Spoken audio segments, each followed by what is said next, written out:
राजस्थान के मुख्यमंत्री का एक ऐसा बयान आया है जो आपको भी चौंका देगा और इसी कारण से मुझे लगा कि ये बात आप सबके साथ करनी बहुत ज़रूरी है।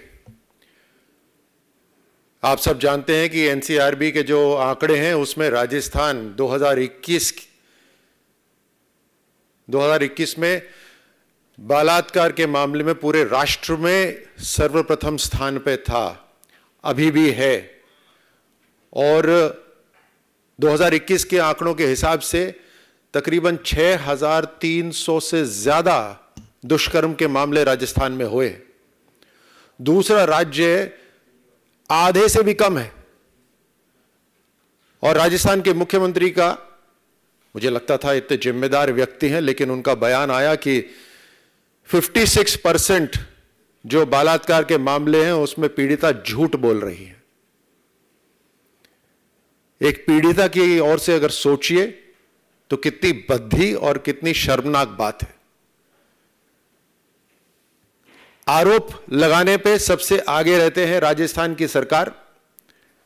पहले कहा था उन्होंने कि बेरोजगार जिम्मेदार हैं बलात्कार के लिए, और अब आरोप लगा रहे हैं कि जो बलात्कार के, जो दुष्कर्म की जो पीड़िताएं हैं वो झूठ बोल रही हैं। फिर उनका बयान आया कि इसके लिए रिश्तेदार जिम्मेदार हैं। कभी बेरोजगार जिम्मेदार हैं, कभी रिश्तेदार जिम्मेदार हैं। उनका यह भी एक सफाई देने का एक बहाना है कि हम एफआईआर दर्ज करते हैं सबसे ज्यादा, इसलिए राजस्थान के आंकड़े ज्यादा हैं। तो मैं आपको बताना चाहता हूं कि कल रात को जिस महिला की लाश मिली, जिसके साथ बलात्कार हुआ और उसकी लाश मिली, उसके पति भवानी शंकर ने 1 तारीख को लापता होने की एफआईआर दर्ज कराने की कोशिश करी। 1 को एफआईआर दर्ज नहीं हुई, 2 को भी नहीं हुई, और 3 तारीख को जब उस महिला की लाश मिली तब जाकर पुलिस ने 4:30 बजे एफआईआर दर्ज करी।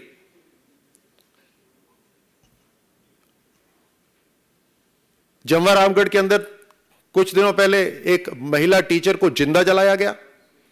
उसने पुलिस को फोन करा, मरने से पहले उसने पुलिस को फोन करा, जलने से पहले फोन करा, लेकिन पुलिस वहां पर नहीं आई। कोटा के अंदर एक इंस्पेक्टर के घर में चोरी हो गई और 1.5 महीने बाद उसकी एफआईआर दर्ज कराई गई। यह लगातार ऐसे हो रहा है। ये राजस्थान के अंदर महिलाएं पूरी तरह से असुरक्षित हैं, भय का माहौल है। एक ऐसा प्रदेश बन गया है जहां आप जानते हैं कन्हैया की गर्दन काटी गई, साधु संतों को रोज मारा जा रहा है, चरमपंथियों का अड्डा बन गया है, जिहादियों का अड्डा बन गया है राजस्थान। और मुख्यमंत्री इन सभी घटनाओं को बोलते हैं ये सारी छोटी घटनाएं हैं, लेकिन बड़ी घटना जो दिल्ली में होती है उसके लिए वो तुरंत राजस्थान छोड़कर दिल्ली आ जाते हैं। और राहुल गांधी को जो बार बार लॉन्च करने की जो योजना है उसमें शामिल हो जाते हैं। ये कोई महंगाई कम करने की, महंगाई के ऊपर कोई रैली नहीं है, ये परिवार बचाओ रैली है। ये एक ऐसी टीम है जिसका कप्तान कोई बनना नहीं चाहता। एक बार नहीं, 2 बार नहीं, कई बार राहुल गांधी को लॉन्च करा गया है। और 2014 के बाद कांग्रेस पार्टी ने 90% चुनाव हारे हैं और उत्तर प्रदेश के अंदर 90% से ज्यादा इनकी सीटों पे जमानत जब्त हुई है। इस टीम का कप्तान कोई नहीं बनना चाहता और इस वजह से एक बार फिर राहुल गांधी को लॉन्च करने के लिए यह योजना तैयार करी गई। राजस्थान के मुख्यमंत्री और प्रदेश सरकार के लिए राजस्थान में हो रही सारी घटनाएं छोटी हैं, लेकिन ईडी अगर इस परिवार से प्रश्न पूछ लेता है तो वो तुरंत दिल्ली कूच कर जाते हैं।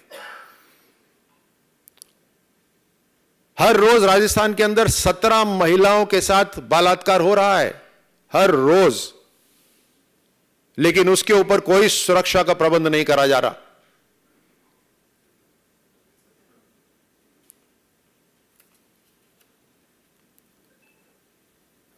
ये राजस्थान की इस हालत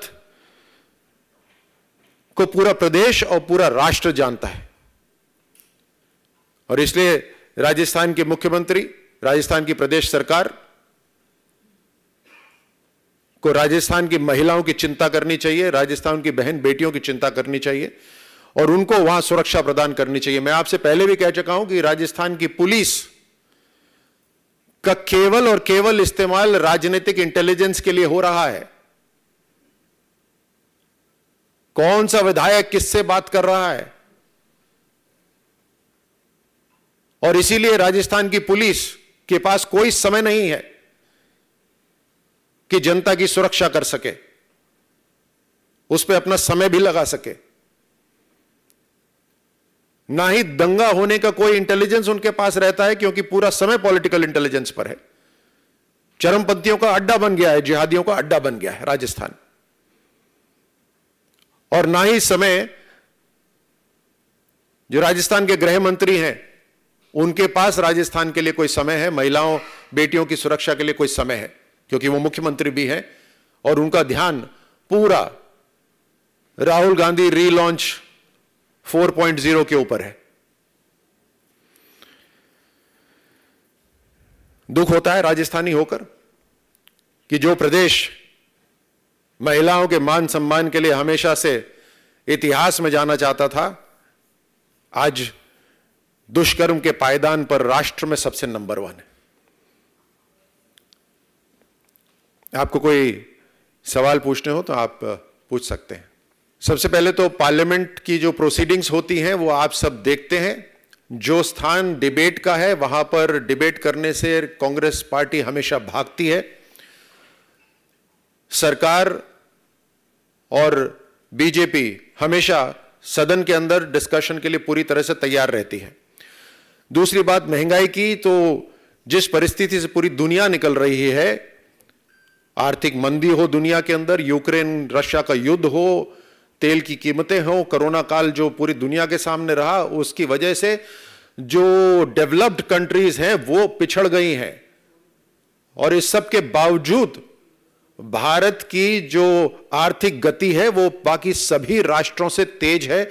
और ये बीजेपी के आंकड़े नहीं है, ये दुनिया की जो इकोनॉमिक जो इकोनॉमिस्ट हैं, एनालिस्ट हैं, उन सब के ये आंकड़े हैं।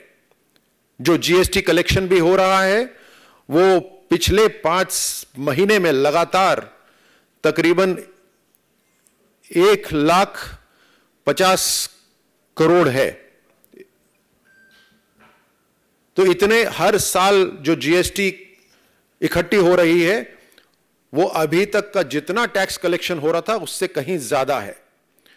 और पेट्रोल की कीमतें, डीजल की कीमतों के अंदर भी देश की सरकार ने राहत दी है। उसके बावजूद भी जो कांग्रेस शासित जो राज्य हैं उन्होंने एक भी कदम महंगाई के ऊपर नहीं उठाया है।